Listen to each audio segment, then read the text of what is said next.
What up? It's your boy Red. I'm a review. So I'm a spider. So what? Right? Now, I'll be the first to say when we heard this title, me and my friend kind of laughed. And I haven't watched it because it was on Crunchyroll only, right? Now that I have Crunchyroll, decided to watch it. Pretty good show, actually. Surprised by it. Definitely had low expectations, brought it back up when I watched the show. Now, that doesn't say that it's a perfect show. Let me get right through it without spoiling it, because there's a certain element here that they want to keep. And it was kind of obvious to me in the first couple episodes. Pretty easy to figure out what's going to happen at the end. Especially we've seen so many isekais and so many fantasy animes that you kind of figure out what's going on. It begins with the classroom. Bright light destroys this classroom. I think it was 26 people. Actually 25 people get transported into this isekai world, right? They all get reincarnated into, later we learn, the thing that they fit most in this world. With most of them, my bad, transformed and reincarnated into humans. A select few got, reincarnated into demons, vampire, or elves, right? And others got reincarnated into monsters, such as a dragon or a spider in our case. One of them gets reincarnated as a spider. Now, that being said, the one that got reincarnated into a spider, since spiders typically, as soon as they hatch, are independent and have full, control over their body, she was the first to reincarnate real quickly because everyone else is a baby, right? Dragons, you could say dragons are creatures too. They hatch an egg, but they're still dependent on their mother. Spiders, right away, they go off on their own, right? So she's able to get a head start on everyone.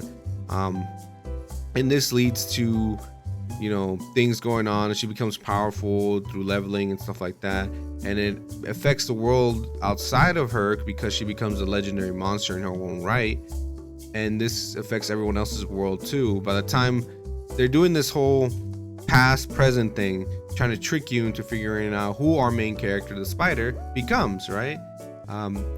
So you have scenes where she's in the past, then you have scenes in the future. One of the great examples was in the first episode, I think it was, she makes a home, makes these silk balls that gets destroyed by humans. Later on in the series, you find out that the humans that destroyed her nest in the beginning grabbed the silk balls, because apparently it's really hard to get it out of the spider, and made this scarf, which the hero wears nowadays, which is 15 years later down the road. He does the whole story thing, and it gets interesting, right? Eventually our main spider does get a lot of abilities, and even separating her mind into different parts, and that's actually pretty cool, right? She fights snakes, tunas, everything you can imagine in the tunnels, and she has to eat it in order to gain powers. The more you eat, the more powerful you get, kind of situation, kind of like Arifureta. I forgot how to say that. So the whole thing is leading up to her escaping this labyrinth of monsters and getting out into the open world. Of course, things happen and events lead to other things, and it's really hard to say without spoiling and who she becomes. And it was interesting the way they were doing it. Now, with that being said, the weakest part of this show is the human part. Yes, the human aspect, the one I was talking about with the hero and their brother, the school.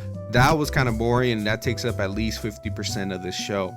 Yes, it was just to focus on the spider and her ascendance into what she becomes. I think that would have been a way better show, but I understand why they're doing the human part too, in order to lead up to the ending, which I'm not going to spoil. So, with that being said, though, it's still solid isekai. Better than I thought it was going to be, right? So, it's a whole classroom isekai, just like Fruit Evolution, which I'm watching right now, and Arifureta kind of thing, where it's the whole classroom. So that's pretty cool, and there's a lot of dark secrets going around in this show. So I'm definitely looking forward to season 2 if they ever make it. By the way, there's 24 episodes.